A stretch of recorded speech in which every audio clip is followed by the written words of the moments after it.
guys. Okay, I did not record that. Cecilia, you can stop laughing at me now. Sometimes these things come out right, and sometimes they don't. I just got, I just did a class, 2 classes in a row. Those of you who had me for American Heritage, you might remember this. We actually watched 20 minutes of The Killing Fields. It's like the most brutal gulag scene ever filmed in Hollywood. Did you do that with me? Emma, did you? I can't remember. None of you guys had me for that? It's the only time I show a movie clip in Heritage. And Andrew, did you have me for? Yeah, it's pretty intense. So I just watched the gulag scene twice, and my head is a little floaty. What I would, a little spacey at the moment from that. It's hard to walk away from that in a good mood, but I am very glad to see you guys. And kind of crazy that we had Easter Monday. I mean, great that we had Easter Monday, but I miss seeing you guys. And so it's been a couple of weeks since we've seen each other. We've just got 3 classes left. This class and next week and then the final week. And we've got almost half the book to cover. So we've got to kind of plow through this, but I don't want to rush it. I think we'll just take our time and let things go as organically as possible. So again, it's great to see you guys, and let's just start off by talking about Faramir and where we had kind of left things the last time that we were talking. And so I want us to turn to page 664 and onward onto 665. We have this great moment where we find Frodo and Faramir confronting one another and trying to size one another up and figure out what exactly each other stands for. And so right there on the middle of page 664, we have the so.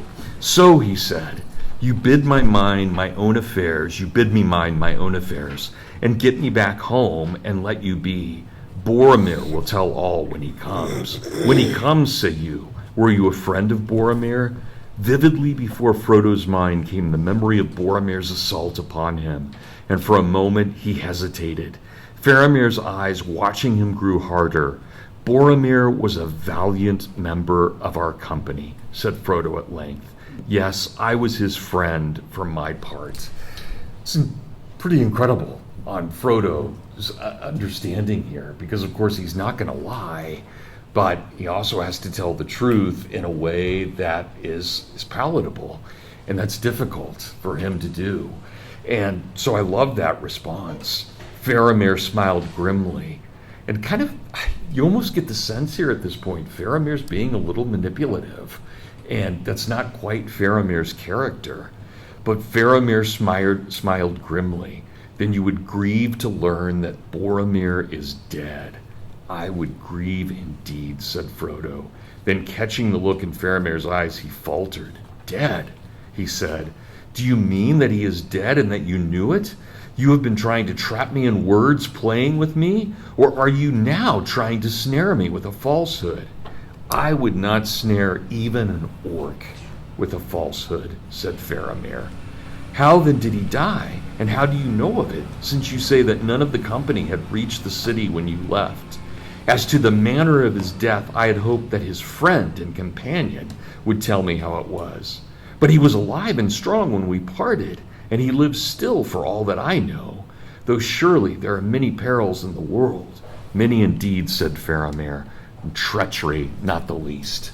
That's a great moment of dialogue going back and forth. And I love, we are automatically introduced to Faramir, even though he's a little bit manipulative in his conversation, with recognizing that he wouldn't even lie to an orc.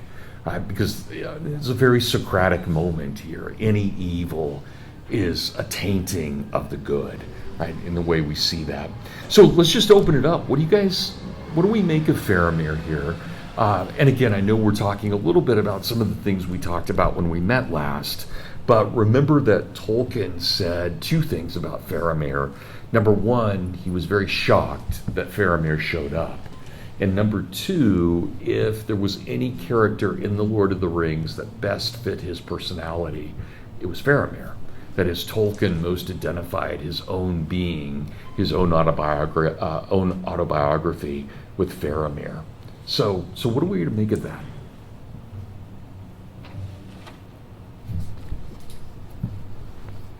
Anybody? Nolan? This is drawing from a little bit later in his interactions with Frodo and Sam. So I might be reading back into this, but when Frodo says, "I was his friend for my part," Faramir smiled grimly.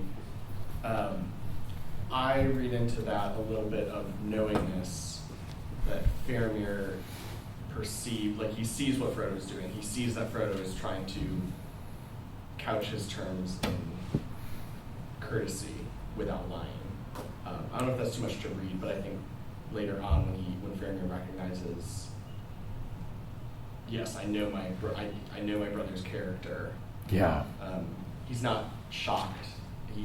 Later on, he guesses Boromir's power grab for the ring. Yeah, that it would have been too much of a temptation for him. But remember, too, Faramir also says if he saw the ring lying on the road, he wouldn't pick it up. Right? So in ways, we're actually taught about Faramir in ways we didn't have the chance with Boromir. Because of Boromir's movement, his actions, we didn't get that kind of internal dialogue with him that we get with Faramir. In some ways, it's Tolkien being a little bit unfair in the way he's presenting his characters. So, Andrew, do you have a thought on this? Oh, yeah, I was just going to say, if we compare this part, right, where he sort of is, he's not lying, but he certainly is using words in a kind of a tricky way within what Frodo does to Gollum later. I think there's an interesting, maybe parallel, but where Frodo, like, the specific line I'm thinking of is,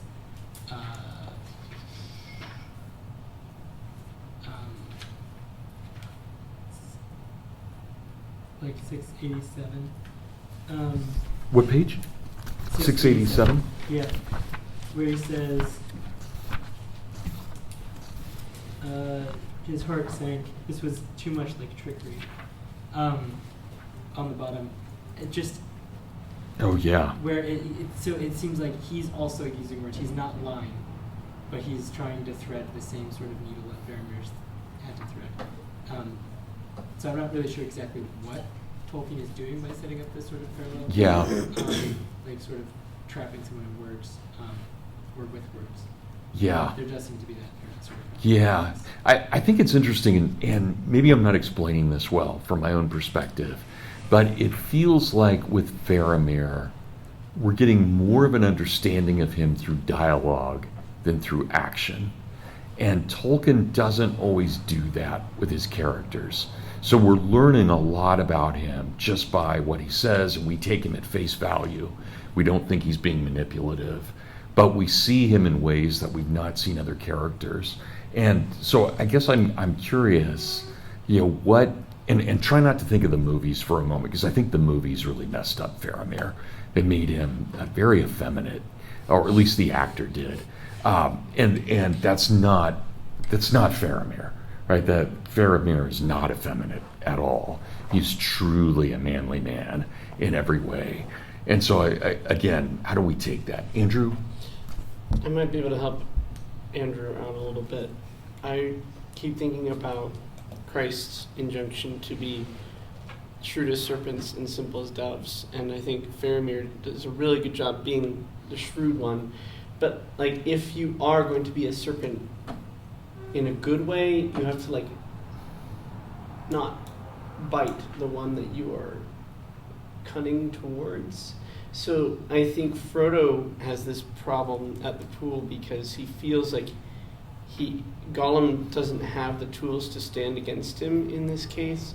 And so he's sort of like defenseless against Frodo's bite, if you will. Whereas Faramir knows that Frodo is wise enough to play the game with him and that he won't damage him with his sharp questions. Oh, yeah, that's good. I like the way you put that. So they're kind of at equal levels of status.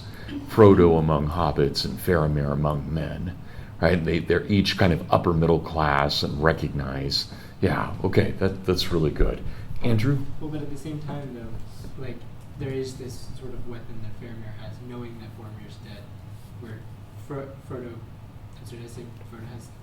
Faramir has the weapon of knowing that Boromir's dead. But Frodo doesn't seem to have this, or it seems as though Faramir anticipates that Frodo doesn't have this knowledge. And so there is also that imbalance there as well. So I guess just to push back a little bit on what you were saying, they're not perfectly, even though they might be intellectually the same, Faramir does have something that Frodo doesn't have. It gives him an advantage. Yeah. I really do like the idea, you guys are both saying this, but I really do like the idea that they recognize each other as equals in some way. And of course they're both devoted to Gandalf. Right? They both are. So there is something about that. But one obviously a hobbit, the other a Númenorian. So that also speaks well of Frodo, that Frodo can hold his own with an old Númenorian too. Cecilia? I want to point out in this discussion, some of the context leading up to this, Frodo starts by, saying, yes, Boromir was of our company, and when you get back to Minas Tirith, I'm sure he'll explain more. I'm not sure I feel comfortable saying everything right now. And that, I think, puts Faramir on his guard at the beginning of this conversation, because now he suspects that Frodo might be lying. Mm. And that's sort of his turn to slightly more manipulative move is in almost in putting his guard up a little bit, but also at the same time, if Frodo were lying, then this wouldn't be manipulation because they both know that Boromir is dead in that case. But Frodo doesn't know because he's not lying. Yeah. I don't know. Yeah, I don't right. know if this makes John? sense, but Yeah. Or I'm sorry? Joe. Joe, I'm sorry. No, Sorry. that's right.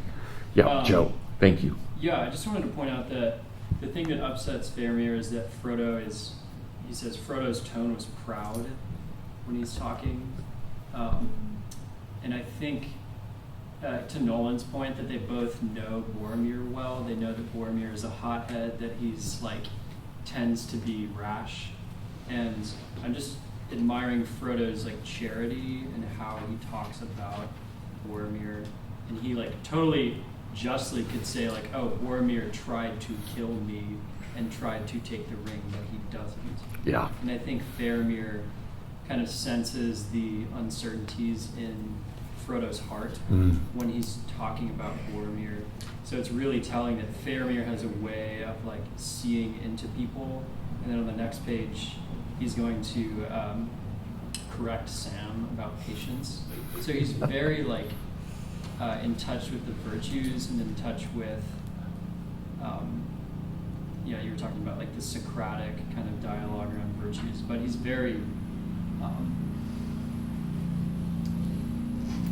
totally unlike the movies.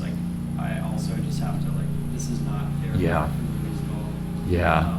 But I'm also when I read this, I'm always thinking of why does Faramir go right out to basically on the suicide mission. So that part is always in the back of my mind when I read this part. Yeah. Because it doesn't quite make sense. Right. And of course, Faramir's going to have a good ending in the whole thing, right? So, I mean, it's touch and go there for a couple of moments, right? Right when Denethor tries to kill him. Yeah. And then later in the Houses of the Healing, we don't know what's going to happen, but he makes it through. And, in essence, he becomes the second most powerful man in all of Middle-earth at the end of all of this. So it matters, and that's, again, Peter Jackson made his own movie, but why he chose that actor, that it's an interesting question, because there is something, well, and think about the guy who played Boromir, Sean Bean. He's an actor, right? He's a really good actor. So it's not quite fair sometimes, but yeah, that's good.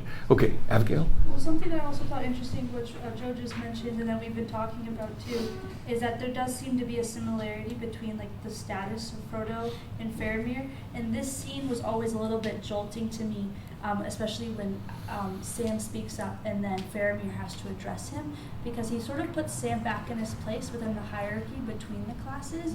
Whereas before then, it has been like a journey of master and servant, but also like friend to friend with Frodo and Sam. So that like those lines between status have sort of been blurring, and then as we'll see as the time goes on, Sam becomes more and more of an important figure. And so this scene was always a little bit jarring for me because you really do feel like Faramir is talking down to Sam, and within like hierarchy it makes sense, but in some ways it also just felt like a little bit of a disservice to Sam. So it's like it's that connectedness in this scene as well. Yeah. Well, remember too, right? The final chapter, the choices of Master Samwise, right? So clearly by then he's risen, and we need to talk about that. That's the next thing I want us to talk about is Sam. So Andrew? Yeah, and then there's also the fact like when they're in the cave, how you have the man brings them water to wash, and Sam like is unsure of himself because he's not used to being waited on. So like there is, again, going to that point, you can sort of see him as he progresses. And then what's interesting on page 690 when Faramir gives them permission to basically proceed, and he's saying, whoever you take under your protection is under your protection. Maybe I've missed it. I don't think he actually says I take Sam under my protection, and like there's like that assumed that Sam is. It's not that Sam is necessarily under Frodo's protection, but like it's assumed that Sam also has this sort of protection. So there is still like a sort of a hierarchy, but it's not like as direct as Frodo's over Gollum. Well put. Yeah. Well put. And I'm guessing, of course, we're all American in this room, so we don't quite get class in the way that a Brit would. But I'm sure that if we were English readers of this, we would see various things in the way that they're treating one another that elude us as Americans, I think. Yeah, that's good. Okay, anybody else on Faramir? And we can keep talking about him. But anything? Yeah, Coulson?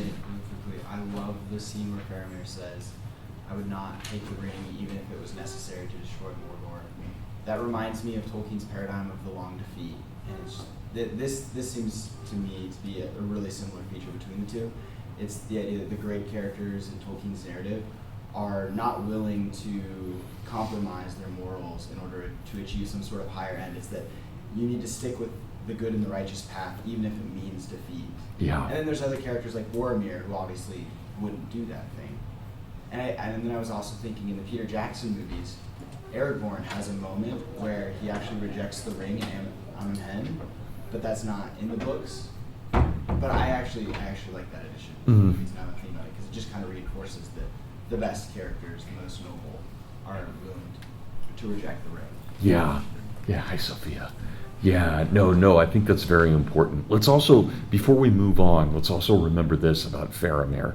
He's the only character in the entire story who shows anything religious at all, right? When they have that, it's not quite a prayer, but they have that moment of silence before meal, and he looks to the west, right? Clearly kind of recognizing Valinor at that point. But, and then when he's asked about, don't you guys have a custom of this? No, but Faramir clearly doesn't know what it is either. It's just, I wouldn't say it's hollow for him, but it's a ritual that doesn't have a real soul to it anymore. It's just a ritual at that point.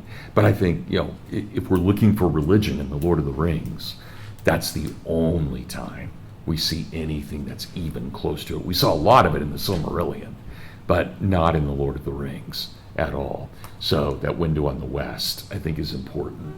So somehow Faramir, even more than Boromir, right, is keeping that tradition alive. And it's an important tradition. Even if it is a little bit hollow, it can be sanctified again at some point.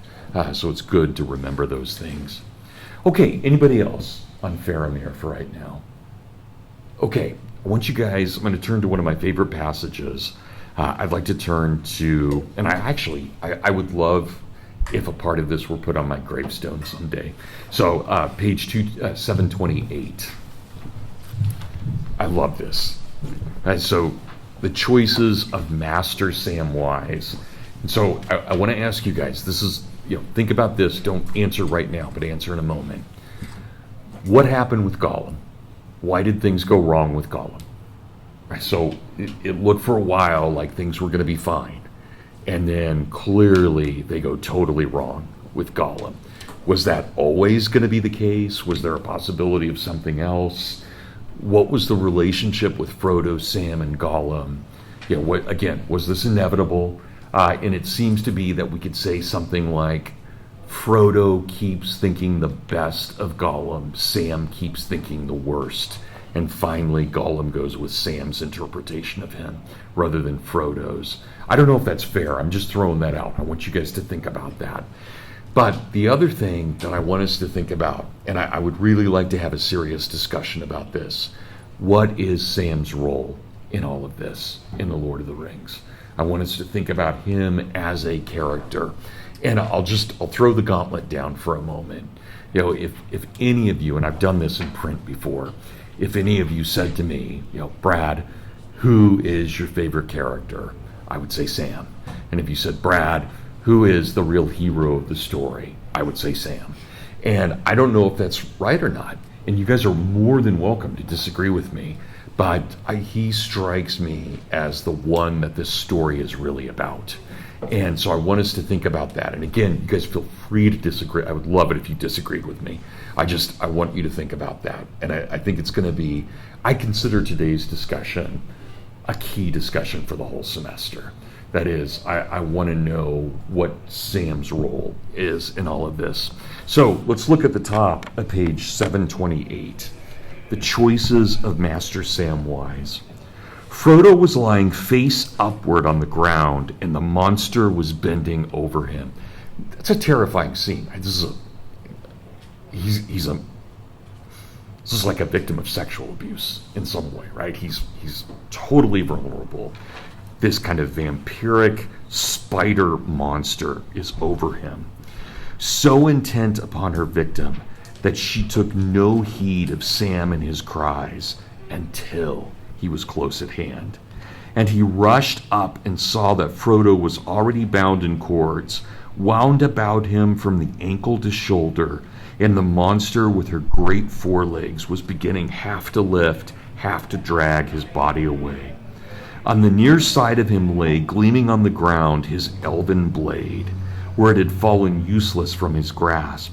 Sam did not wait to wonder what was to be done, or whether he was brave, or loyal, or filled with rage. He sprang forward with a yell. He seized his master's sword in his left hand, and then he charged. No onslaught more fierce was ever seen in the savage world of beasts, where some desperate small creature armed with little teeth alone will spring upon a tower of horn and hide that stands above its fallen mate. And I would love that idea of no onslaught more fierce was ever seen to be on my gravestone. I would love to be remembered that way, whether it's as a dad or a husband or a teacher. Can you imagine? Brad gave every single thing he had to the good, the true, and the beautiful. That would be awesome. Right? That would just be amazing. And I think that this is the best description we've seen of anybody in The Lord of the Rings so far. We now know who Sam is. He did not wait to wonder what was to be done, whether he was brave or loyal or filled with rage. It doesn't matter. The right thing is to spring with this sword and to attack Shelob and protect Frodo. Hey, isn't that what we would want of our spouse or our best friend? Hey, this is Sam absolutely proving his loyalty in every way. So let's talk about him. Let's just think about the trajectory of Sam in The Lord of the Rings. Josh, have you finished it yet? I have not. No, Okay. I worry about that only because I don't want to give too much away, but yet we may need to, and I apologize for that. Who else is on the first? Yeah. Have you gotten to the end yet? I'm very close. Okay. All right. Good. Are you two the only ones who haven't read it before? I can't remember. So, okay, Zealand. And I'm not at the end yet either. Okay. So maybe we'll be a little bit guarded about what we say, but let's think about Sam. So at least up to this point, let's think about Sam. So what do we do with his character? And I think I told you this before. Tolkien said Sam represented what was called in World War I know we use this differently now, but he would have been called what was a Batman, a Batman, and a Batman is the head servant of an officer. So he's the guy who does everything for the officer. But yeah, literally called a Batman. So I know that throws us off. We immediately think Bruce Wayne, but we've got Sam Gamgee here. So what do we do with that, Nolan? I think this goes back to what you were saying earlier about this Sam hero, the story about him. I don't know whether to answer that exactly yes or no, but he does seem to be maybe more of an everyman kind of figure than Frodo is. I mean, maybe there's certain points where we could relate to Frodo over the course of the story, but Sam is kind of your ordinary person he's not nobility, he's a gardener, and yet he is called to this quest. Or I think he goes willingly, I suppose. And so I wonder if that colors how we look at this, that he's more like the reader. There's more of a comparison between Reader and Sam to be made maybe than Reader and Frodo. Okay, that's good.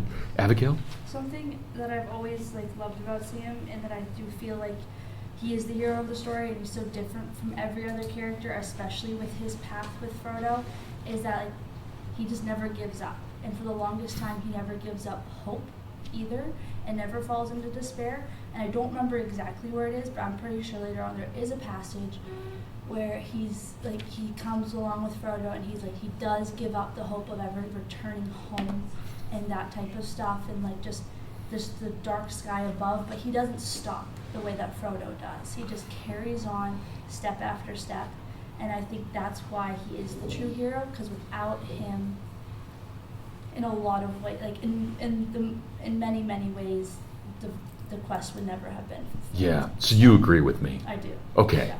all right, that's great. And remember, you don't have to, but I like that a lot. Great? I think also just to add to that, which is basically saying a very similar thing, but he sort of naturally embodies virtue. It doesn't feel like maybe he has had a lot of growth. I think with Faramir calling on patience, that sort of thing, that he's had moments of learning virtue and how we should express it in social settings. But I think that he has this natural virtue that comes out without him having to consciously act upon it. He just springs forth and takes on courage. He just does it. He doesn't have to say I should not be courageous. And I think that that's really just interesting, especially given his status. He's not educated. He doesn't have this sort of I think within our tradition of we learn at Hillsdale, at least in a lot of the education classes that I've taken, is virtue is something that we do learn through studying beautiful things. We become better. But he seems to have this very innate and natural, beautiful virtue that just inclines him towards a hero's disposition without having to be. Well, but think about this, Gray, and I don't disagree with you at all, but just to augment your point, he is a gardener, right? So his job is to make nature more beautiful than it is, right? It's to exaggerate nature in some way. So he really does automatically have a good sense. But remember when we first meet him, he's in that bar, he's arguing, and he looks like a fool. He looks like a total fool, right? With Sandyman and the others. And he's talking about walking trees, and the way we kind of leave it is, okay, poor guy, poor Sam, right? Not quite there yet, but maybe, right? Yeah, go ahead, Gray. Well, no, I just think he is a fool in that sense. I think it's interesting how he's changed into a lowly wise fool. It makes me think a lot of the Shakespearean fool, which is often used to communicate sometimes the most wise aspects of the play. In Midsummer Night's Dream, Nick Bottom, when he awakens from his spell of having the donkey head, right. He quotes, it's from Corinthians, he's I was blind but now I see, I was ignorant and now I have wisdom, I don't know how it came to me. I don't remember the verse, but it's great. That's really interesting. Yeah. That he would have that transformation and be used in that sense. Yeah. No, that's very good. Good. Anna? Kind of adding on to Gray's point, with him just having a natural virtue to him. He and Merry and Pippin as well, they're also kind of the only characters in the company who aren't warriors. They're just regular people. And they all have to rise to the status of a warrior, and this is Sam's moment when he does that, and then Merry and Pippin is in battle. And the fact that it does come naturally to him, he didn't even have a sword on him, and he just like ran to him with a sword.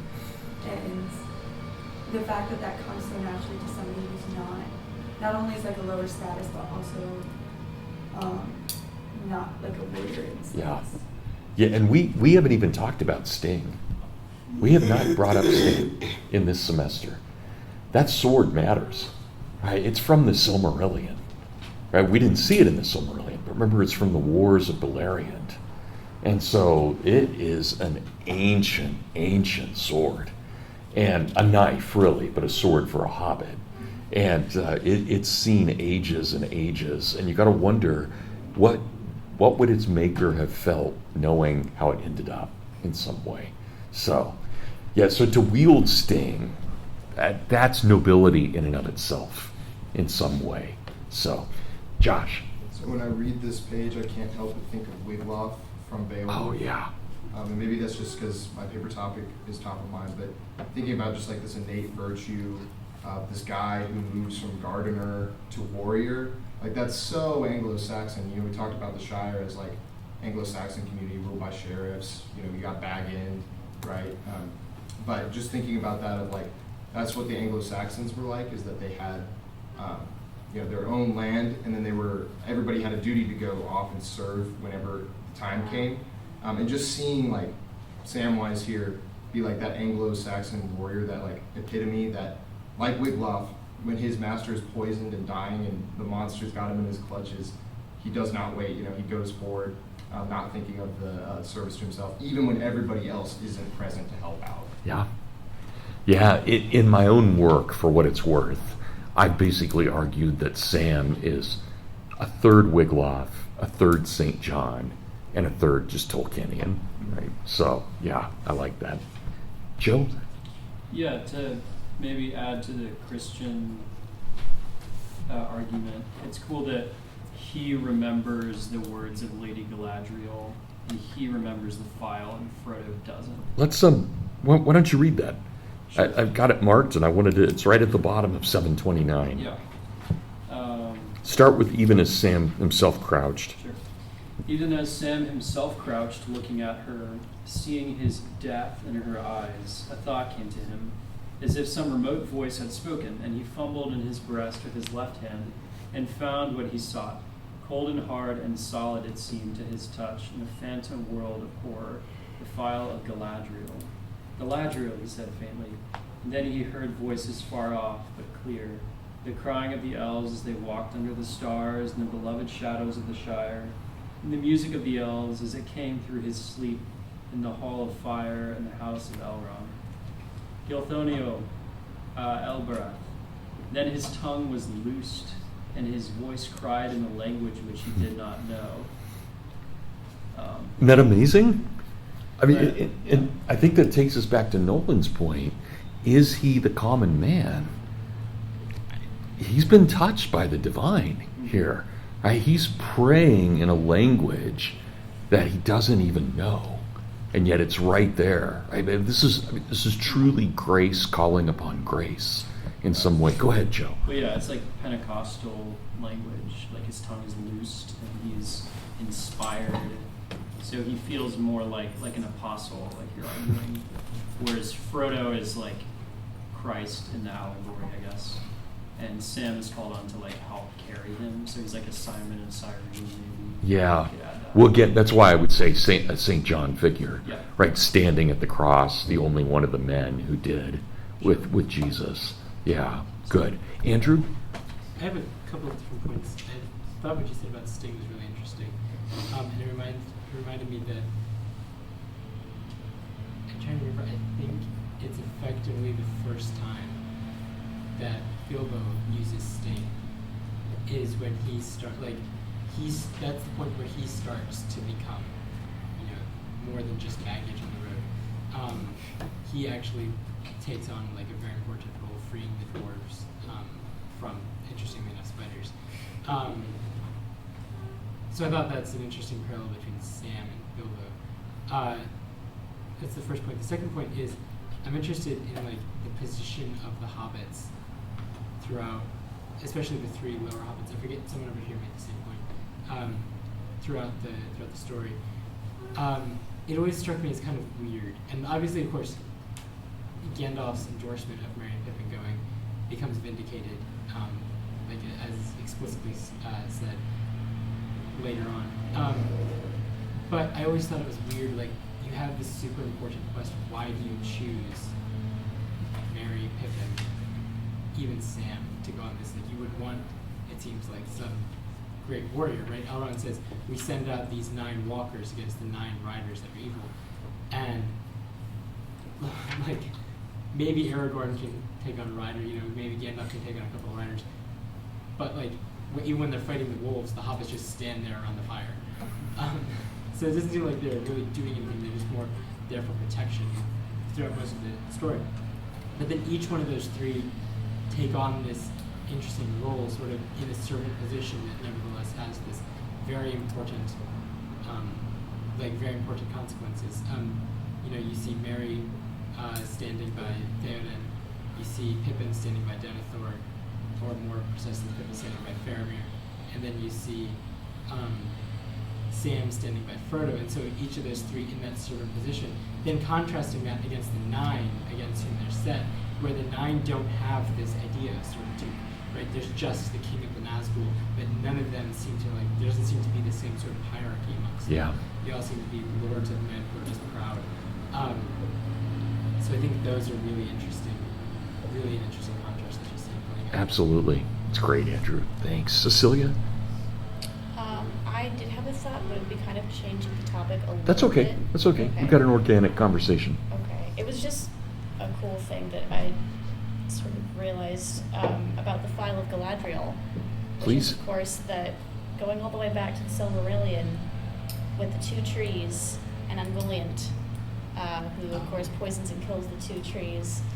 And then the light of the 2 trees was fixed in the Silmarils, and 2 of the Silmarils were destroyed, but 1 was set as a star in the heavens, and the light of that star was fixed in the File of Galadriel. Galadriel fixed it there and then gave it to Frodo.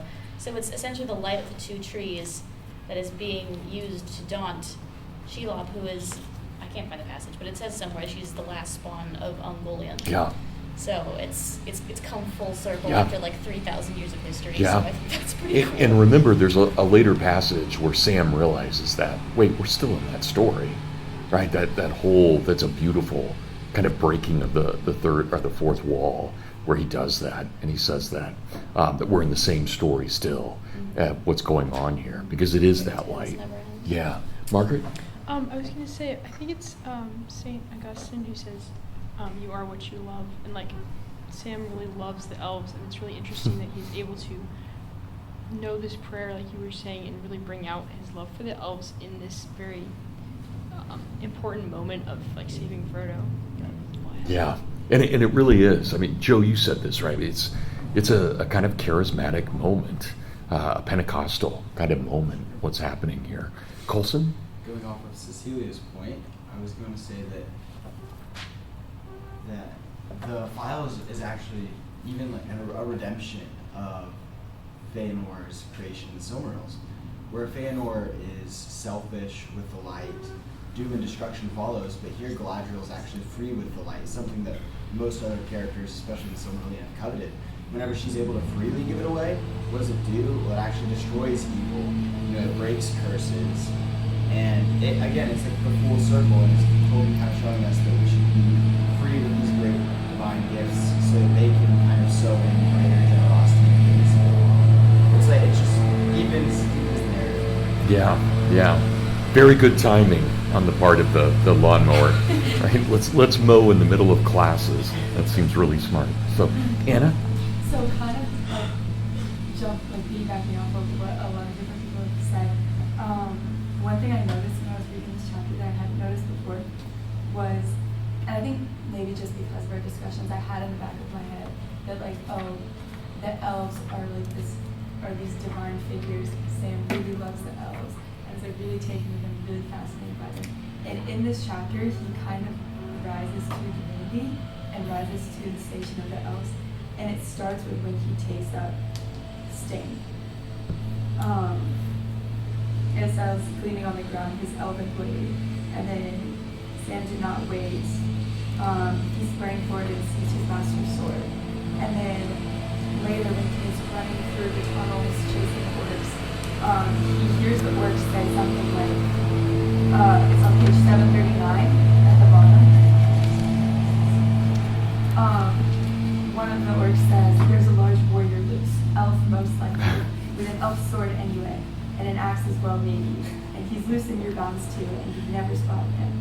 And they're talking about how terrifying this elf warrior is, and Sam's listening to that, and he's like, oh yeah, I'm an elf warrior. And then later, at the end of the chapter, on page 742 at the very top, he's like eavesdropping on their conversation. He decides like this is the time where I'm gonna jump out and charge.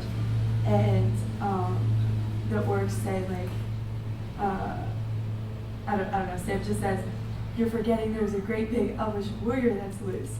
And with that, he raced down the last corner, only to find that by some trick of the tunnel, or of the hearing which the ring gave him, he had misjudged the distance. And so I think that's really interesting how Tolkien kind of took, like what, was it Margaret was saying? You become what you love. He loves the elves, and he like almost got there, but misjudged the distance by just a little bit.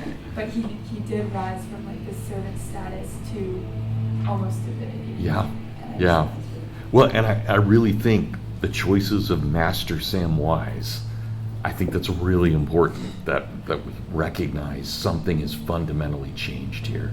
Yeah, Zealand? Yeah, I mean, in this moment that Sam has, it describes him as like a small beast, which I think almost belittles him, takes him below the nature of a hobbit. But then at the end, he's saying this like elvish prayer. So it's kind of these extreme ends. And I'm trying to figure out like where he ends up in that situation. And I think I like what you're saying is about how he's striving for the elf part, but Yeah. doesn't quite get there. So he's somewhere in the middle. Yeah, well, I'm going to be probably a little bit mischievous here for a moment. But let's think about this. He's praying to Elbereth. And Elbereth is clearly a Virgin Mary kind of figure. Why would Mary, why would that matter for the story? You guys get my question? So why a prayer to Mary at this point when you're taking on Shelob? Maybe you have to be Catholic to even kind of wrestle with this, but what would that mean? Nolan? I mean, maybe, I don't know, this is very surface level, but there might be something with the fact that the creature they're facing is female, but kind of in like an anti-feminine way, perhaps. Mhm. And so Mary, as this ideally feminine figure, Yeah. is who, or in this case, Albereth is who Sam would call on for aid Yeah. in the situation. Yeah. No, that seems reasonable to me. Andrew? Well, I mean, it says at one point, or maybe this is William that it's referring to. Maybe I'm confused with this online, but that she devours your children.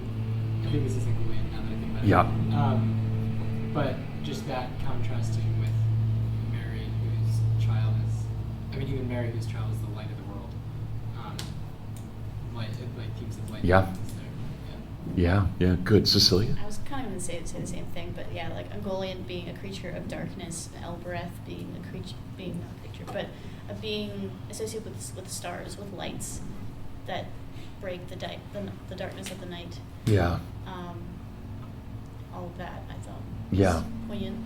Yeah. No, that's good. Andrew, did you want to make a different point? Because you had your hand up. Yeah, so I was going to talk a little bit more about stages. Okay, hold on 1 second then. Good. Josh?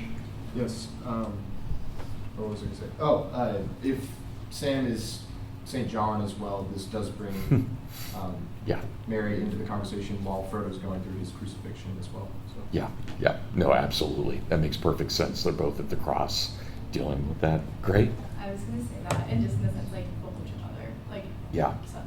Behold your mother. Right, absolutely. So I think that's a part of it too.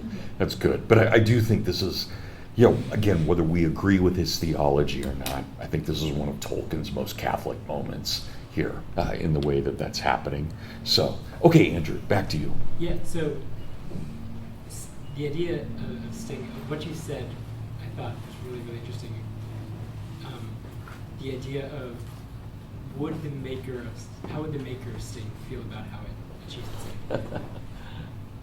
And so that got me thinking, okay, well, the maker of Sting, who would have made? So okay, so we know that what is it? Is it Horcrux or no? It's the other one. The one Gandalf uses. How do you say it? Glamdring. Glamdring. Fellhammer. I can never say the name. Glamdring. I believe it was. Oh, it is Turgon, right? Turgon is the king. Yeah, the sword of the king. Yeah, it's the sword of the king of Gondor. So it's Turgon's sword. Who and Sting is found with Glamdring. And Orcrist. Yeah. Right, and Orcrist, right.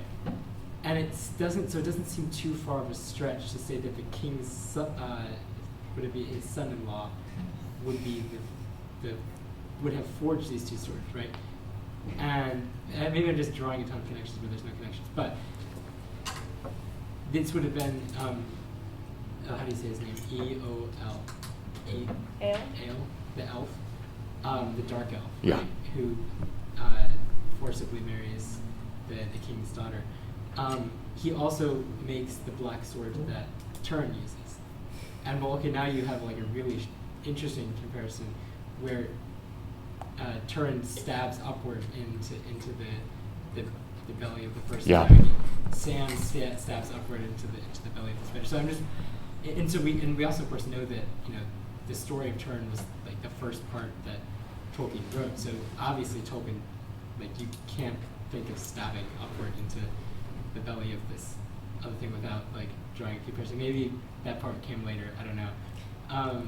That's a really but cool connection. Yeah. I do think Gandalf says the blades were made in Gondolin, which Eowyn only visits Gondolin once and then leaves and doesn't come back. So that's true. I That's don't true. know that he would have Or made the his- blades, but It could have also been his son, I guess. was Maeghlin into swordsmithery? We never really. I don't think that He was was ever. in the smithery.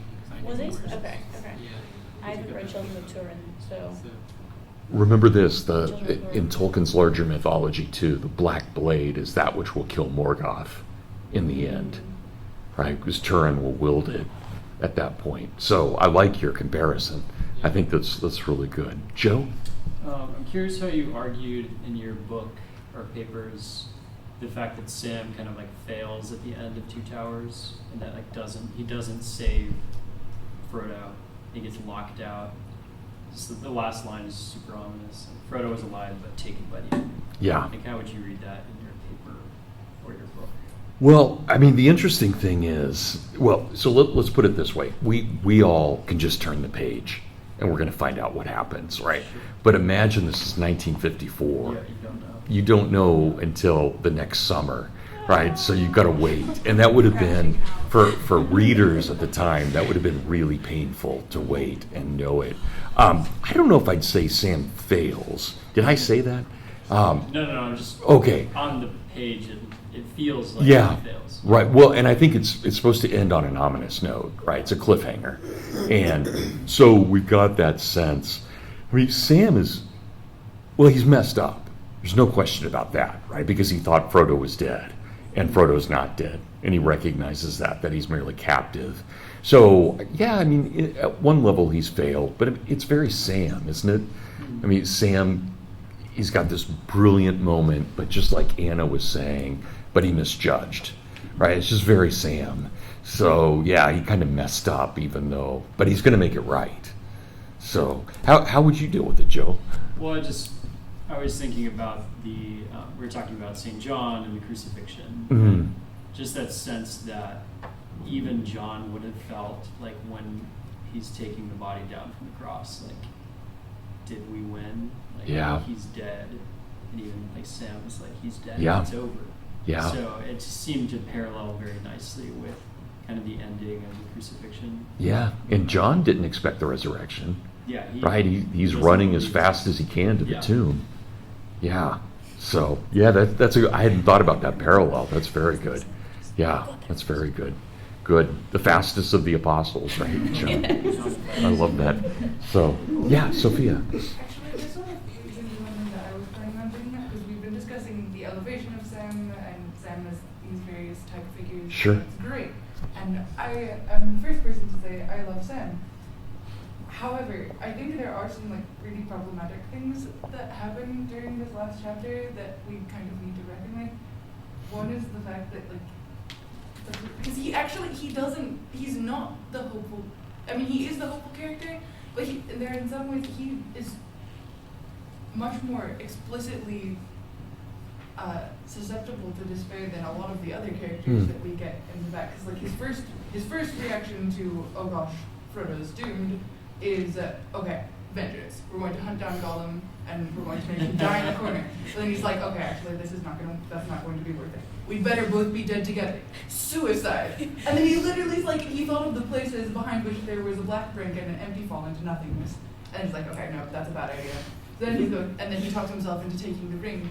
And then there's this later point where he realizes that Frodo's not dead. And he says, you fool, he isn't dead, and your heart knew it. Don't trust your head, Samwise. It's not the best part of you.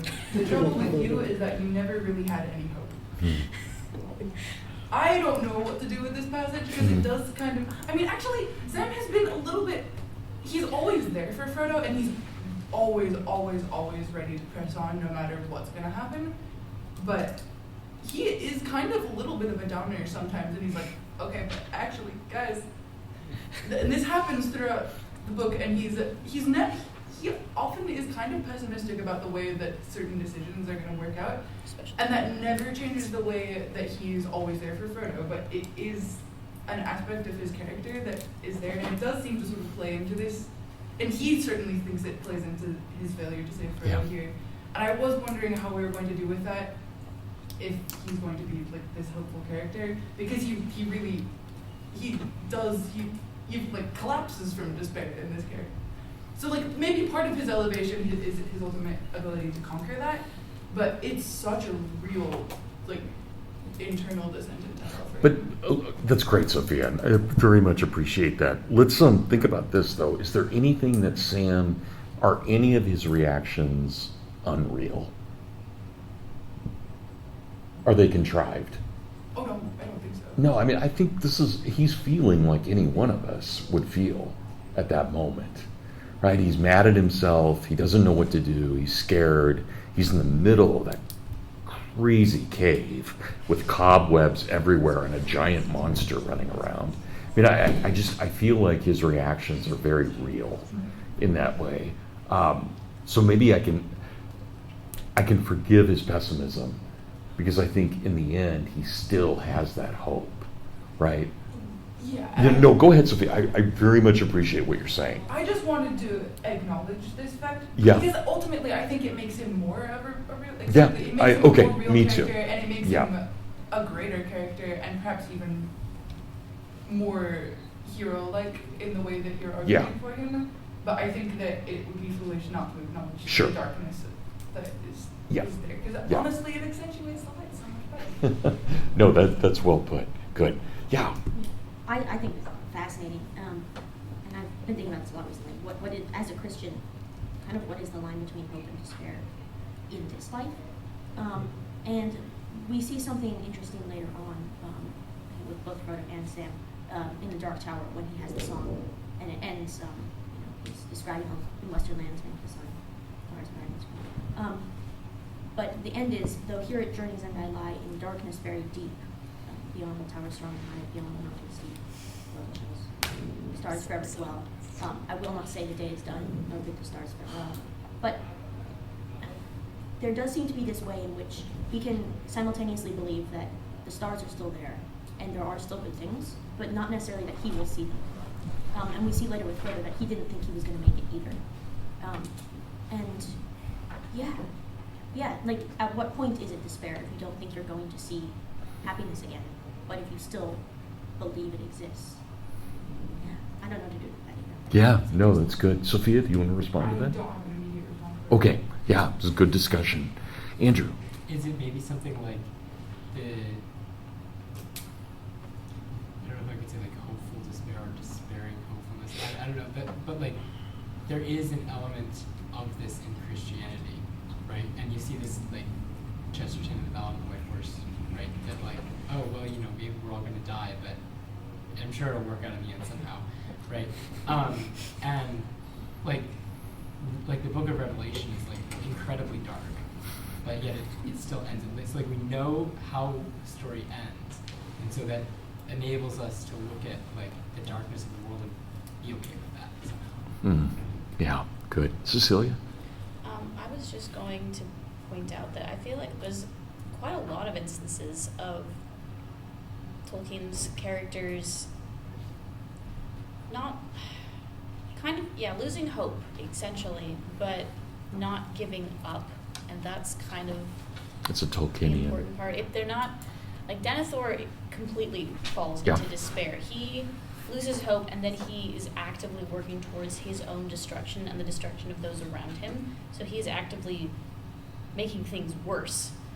But a character like Theoden, or in this case Sam, I feel like even Aragorn has a couple of moments where these characters aren't sure what's going to happen. They're not sure if it's going to work. They're not sure if they're going to pull through or not, but they keep trying anyway. They don't stop. They don't give up. They don't they don't kill themselves or end the journey or literally make things impossible to succeed. They still keep trying, even if they don't think it's going to work. And I think that's the important Well stated. part.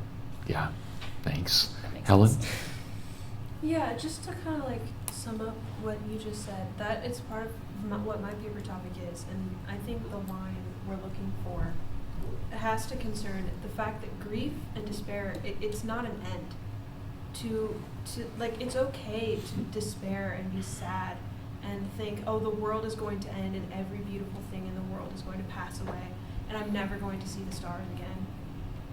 But that doesn't free you from the obligation to keep moving forward and keep doing good and doing everything you can. You can't just sit in that grief and like wallow. And so I think the line of like, where is it okay to despair, where is it okay to fall into that, is that you can't let it stop you, because that's when it becomes something that's sinful, something that's dragging you down and like stopping you. Yeah, I'm just, Helen, that's well put, and I'm thinking, and you guys may all know this, but when U.S. soldiers liberated the Holocaust camps, and the few survivors, their first question was, are we the last ones left alive? Because they've been in the camp, and they think the whole world's been destroyed. Which is just gut-wrenching to imagine that. And yet they survive, right? It's incredible, those stories. So yeah, I think that's really important. We go through that, and you guys will, you'll know this. Coulson's the only one who's married, right? Nobody else is married in here yet. I mean, you just, there are things, you lose a child, it's horrible, right? There are things that are going to happen in your life that, you've got to get through them. You just have to, no matter how bad it is. And you don't give up. But there are moments where you think, am I going to make it? I don't know. I don't know if I'm going to make it 10 more minutes. You'll have those moments. I mean, I warn you guys, at 58, I can tell you, you'll have those moments, but then you keep thinking, well, Elbereth or Mary or God or St. John or whatever it is kind of shining a light, saying, no, come on, come through it. And they're there with you, but there are moments that are dark. So that's how I feel with Sam right here. And again, Sophia, I loved what you said, but it just strikes me as that I can feel for him. Yeah, Anna. This has kind of already been said, but I was thinking when we were talking about where the line is for despair. One of the only things I remember from great books was. The way out of hell is in the 7th layer. And so in order to get out, you gotta go all the way in. And I kind of think that's what Sam is doing. Yeah. Here. Like, he's gotta go all the way down to despair before he can step out of it. Yeah. Well, but remember. You can't stay there. Yeah. That's the trick, is you have to find the way in. Yeah, Aragorn has to descend to the dead.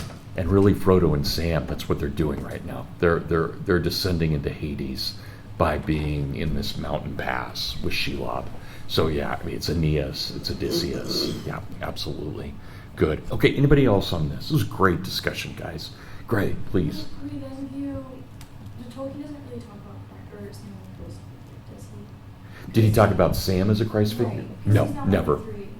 But I feel like this would be a really good way to see this as like a heroine image of him. Talk about that a little bit Like more. he's going after Frodo, and he's going down like further into like just the absolute heart of Mordor, like going into probably the darkest place that we see. Like I would argue the chapters like in the tower that he's in darker than Mount Doom. Mm-hmm. They just feel darker. Mm-hmm.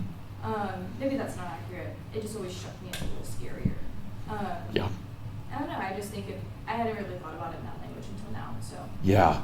Yeah. I mean, Sam's not, for Tolkien, Sam's not a Christ figure. Again, I think he's a St. John figure, right? Or Wiglaf. I mean, he's standing there and he's loyal.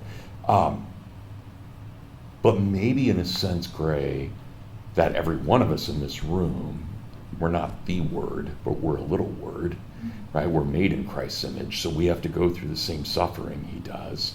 And you think about the early church, you know, someone like Perpetua, you know, when she becomes Christian, she's got a couple weeks left, right? That if it's before Constantine, you know, if you become Christian, you got a couple weeks left. That's it.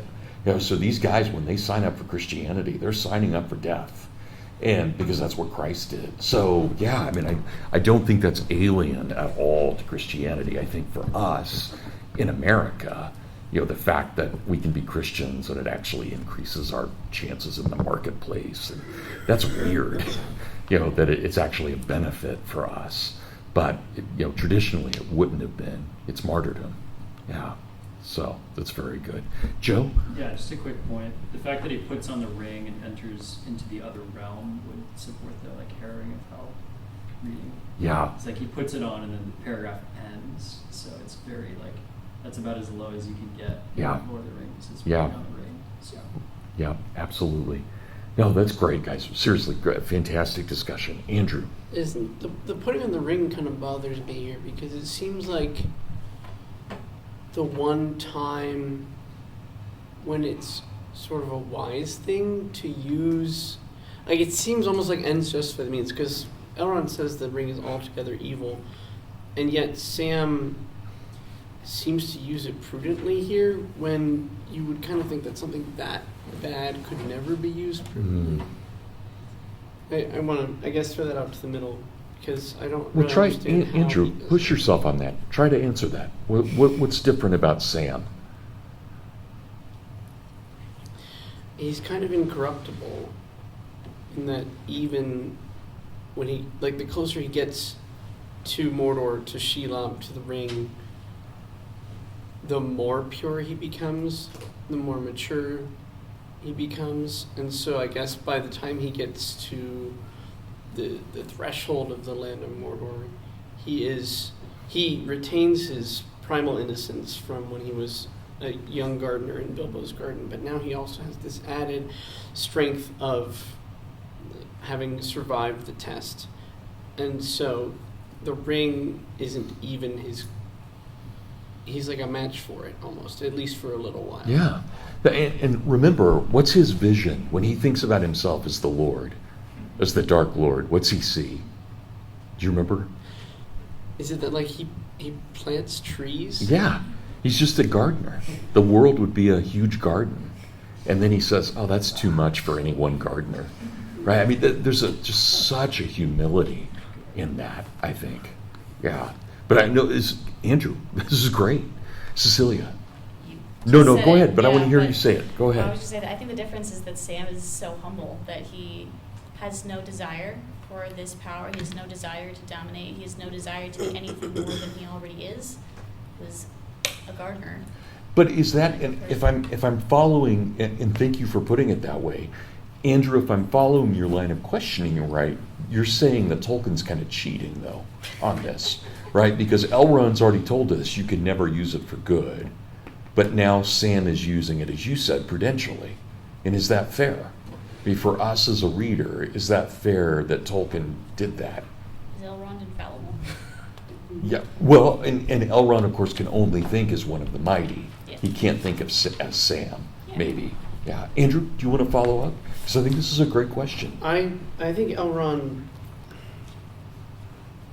if anyone can answer the question of what is the ring, I think it's Elrond.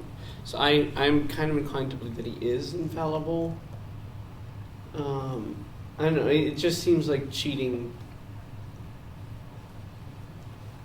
in the morality that Tolkien It's been has given us. established. But I'm glad that it works for Yeah, Sam yeah. at the same time. Good. Abigail? Well, I mean, Sam is, to my knowledge, the only one who is able to carry the ring and then give it away, give it back.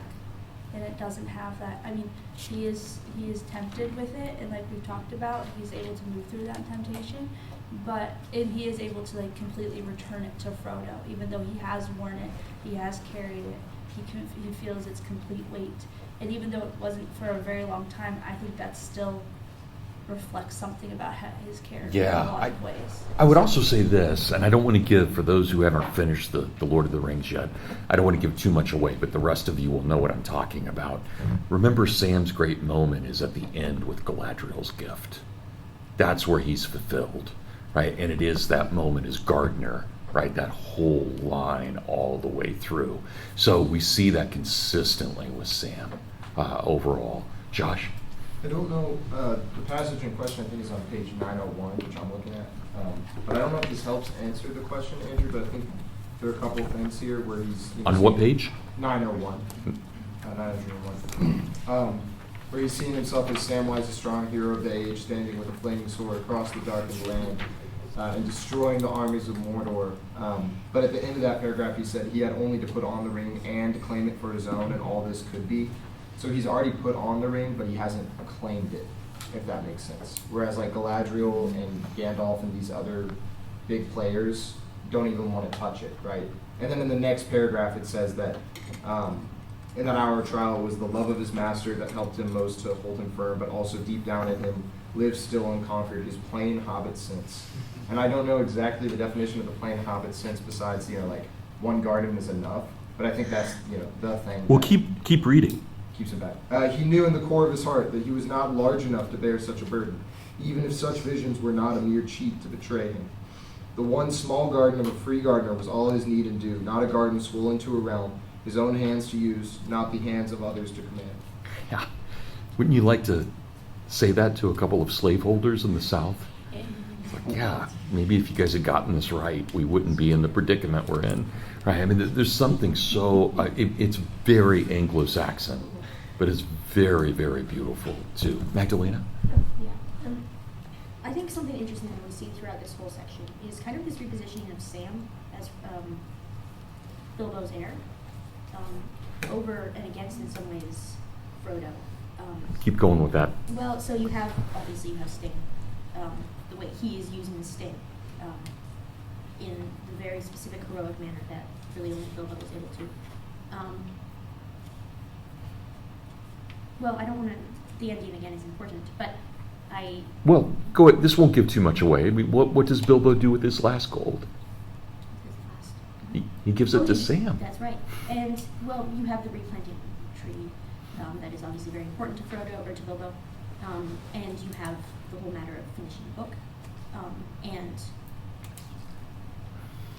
just I think there's a lot of things that this is in some ways kind of hinting at that will ultimately culminate with Sam, and kind of consequently, in a lot of ways, the reader being Frodo or Bilbo's heir, in a way that even Frodo isn't able to be. I totally agree. And remember, it's Bilbo who teaches Sam his letters, right? And Frodo's not the poet. Sam's the poet. No, we were talking about Sam not being educated, but he did actually seek out education from Bilbo about the elves, and I think that probably actually really equipped him to be able to call on them. Yeah. Andrew? Yeah, I was just going to say, I think Josh kind of already said this, but the idea that Sam, you can't use the ring, but are we saying that Sam is really, using the ring?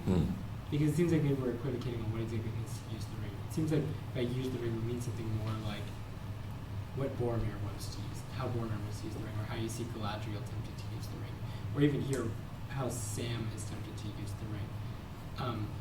But like the way that Sam practically uses the ring in this instance is he's just trying to be invisible, and that's again going to your point, Michael, how that's how Bilbo uses the ring. He's not trying to get power; he's just trying to disappear. Yeah. If anything, it's sort of like when he sees the sack full of Agneses and puts on the ring so he doesn't have to talk to them. Yeah. Maybe it is kind of a necessary thing because Bilbo did willingly give up the ring, actually. Sam isn't the only one. Yeah. It was just really hard for Bilbo. Yeah, it's good. Did somebody over here have a hand up?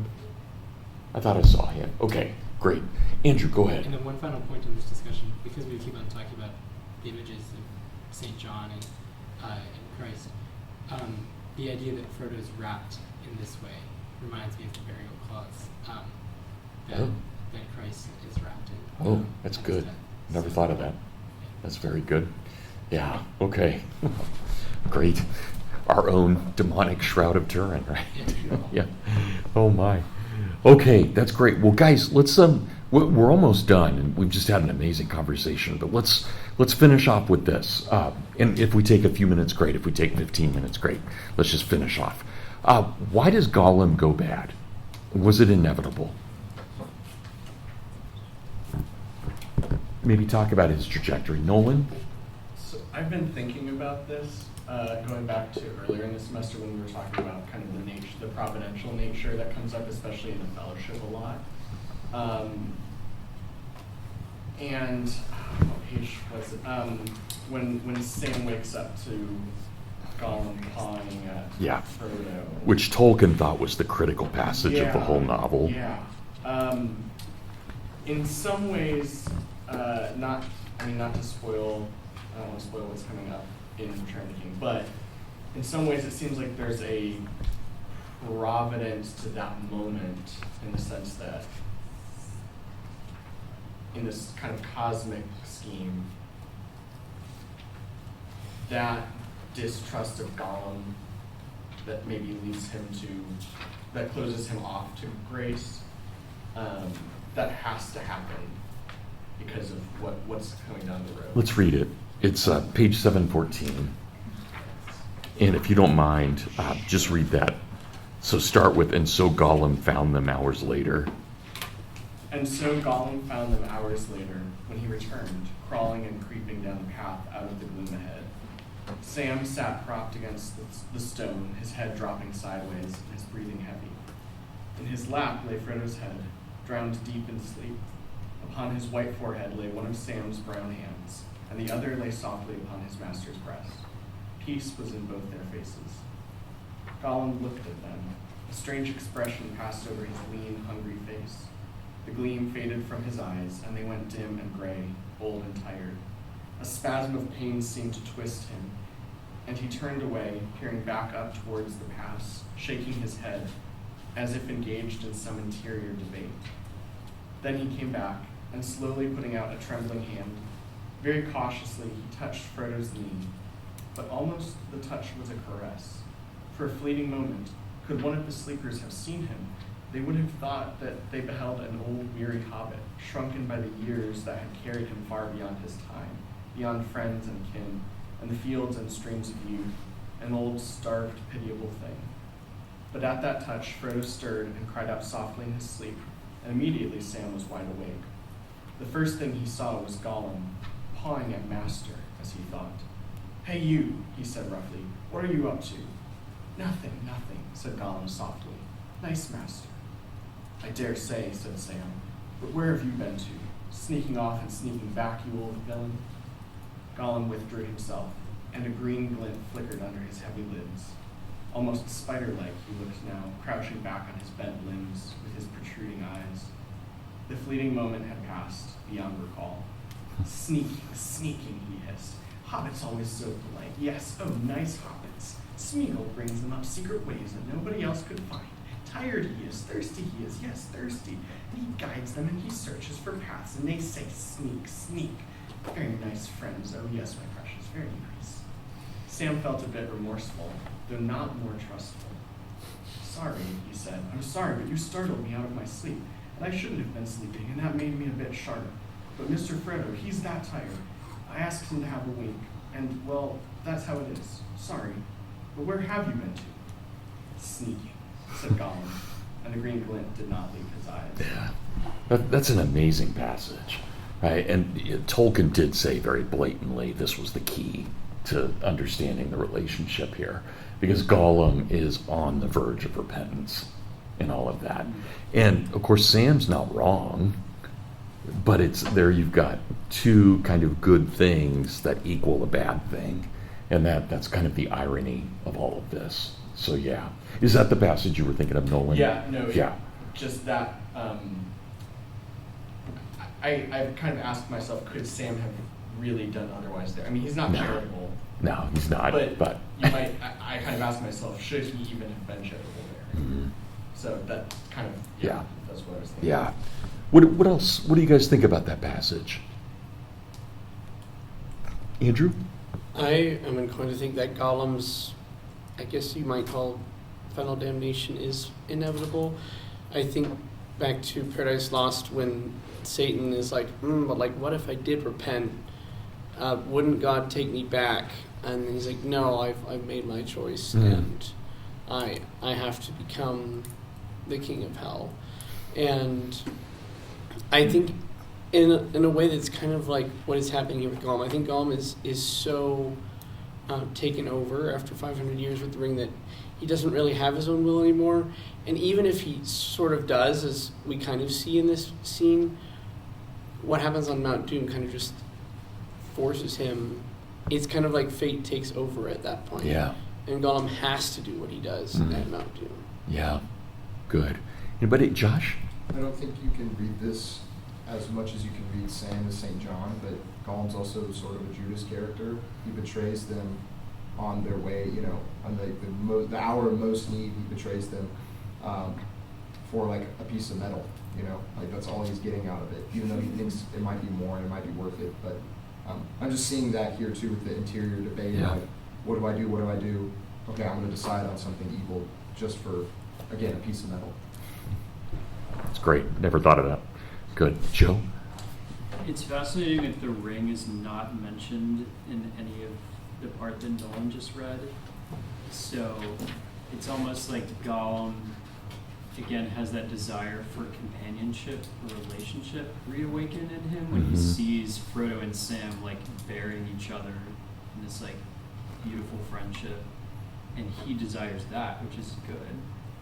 And that the ring is nowhere to be found. Like, the ring is just the means by which he betrays them. It's not actually the centerpiece of this betrayal, or like the centerpiece of the good thing. It's good. So, like, the ring is just there on the side, and I think that's very telling of, like, the ring is the point, but it's also not the point of the Gollum story at all. Well said. So, yeah. Very well said. Good. Gray? Yeah, and I think to that point that generally, like, Gollum sees himself, like, a foiled himself in Sam, which he might have already talked about at some point. Like, when Gollum first comes across the ring, he feels his friend. Like, I can't remember his name. Like, that was what... Oh, Deagle. Yes. Yeah. And I think he sees, like, how could Sam not have that impulse that I did to, like, try and take that from his master, his friend? Like, how could he not? And have, like, I think I have empathy for Gollum in that moment of like, being sort of like a slave to his sin and not being able to like understand Sam's freedom from that. Like, they're both hobbits, and I just like seeing that brotherhood that could have been his. Like, Gollum very well like could have found this ring, and then he and his friend could have gone on this journey together. Like, this could have been Gollum as Sam, and like this could have been them, and it's not. And I think really he's kind of realizing that in this moment of like he's found himself back in this sort of friendship, bearing the ring, and what his role should be. And then at the same time, I think Sam is entirely empathetic here because I don't know how he could possibly act differently. Yeah. Like, it's just how could he not be incredibly antagonistic towards Gollum? Yeah. But it's also very difficult to watch. Yeah, absolutely. Zealand? I think he's looking at Sam and Frodo, and it's like there's like almost two people inside of Gollum as well, Gollum and Smeagol, and they're always having this like verbal debate and arguing.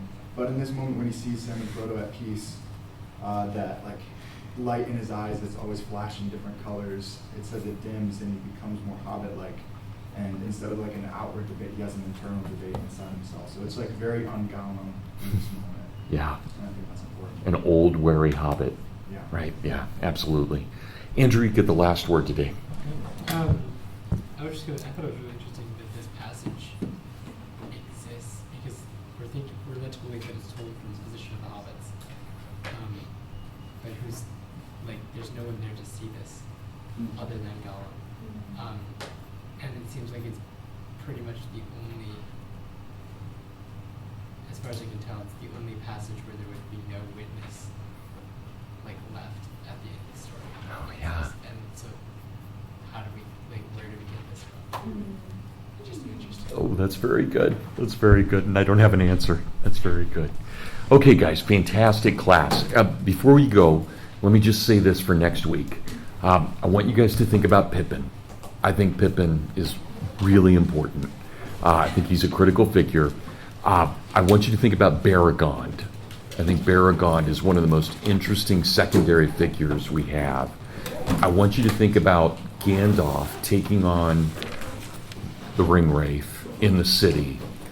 And I also want you to think about Éowyn and why it's Éowyn that does the great heroic deed. Okay? Sound good?